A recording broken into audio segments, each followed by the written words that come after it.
নড়াইলে জ্বালানি তেল না পেয়ে একটি ফিলিং স্টেশনের ম্যানেজারকে ট্রাক চাপায় হত্যা করা হয়েছে।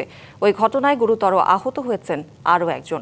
অভিযোগ উঠেছে, তেল নিয়ে বাকবিতণ্ডা হলে ক্ষুব্ধ হয়ে ট্রাক চালক ম্যানেজারকে মধ্যরাতে বাড়ি ফেরার পথে চাপা দেয়। এই ঘটনায় পাম্পের নিরাপত্তা জোরদারের দাবি উঠেছে। পুলিশ বলছে, তদন্ত করে নেওয়া হবে ব্যবস্থা। নড়াইলের নির্জন রাতটাকে হঠাৎই ছিন্ন ভিন্ন করে দিল নির্মমতার এক শব্দ। তেল না পাওয়ায় ক্ষোভ, মুহূর্তের উত্তেজনা, আর তার পরিণতিতে নিভে গেল একটি প্রাণ। সদর উপজেলার তুলারামপুর এলাকায় ঢাকা বেনাপোল মহাসড়কের পাশে তানভীর ফিলিং স্টেশন। রবিবার মধ্যরাতে ডিজেল নিতে আসেন পেরোলি গ্রামের ট্রাক চালক সুজাত মোল্লা। পাম্পে তেল না থাকায় ক্ষিপ্ত হয়ে বাকবিতণ্ডায় জড়ান ম্যানেজার নাহিদ সরকারের সাথে। প্রকাশ্যে হুমকি দেন ট্রাক চাপায় হত্যা করার।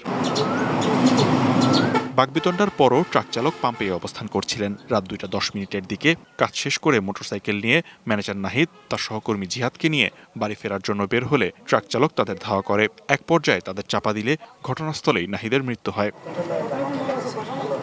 এমন পরিকল্পিত হত্যার বিচার চেয়েছেন নিহতের সহকর্মীরা। এই ঘটনার পুনরাবৃত্তি বন্ধে পাম্পে নিরাপত্তা জোরদারের দাবি তাদের। নগদ নিয়ে এলো হার না মানা হার অফার।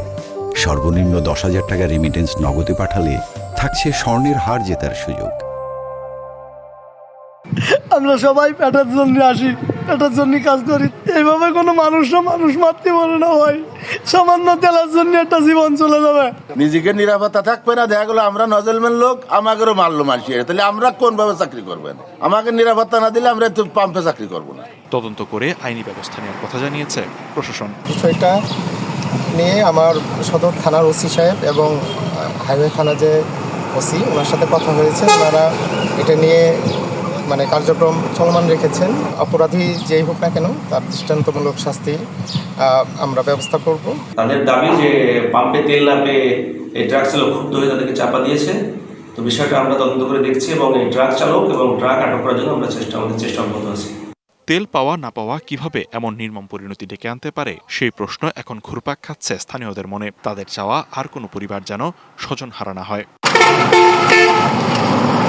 DBC news desk.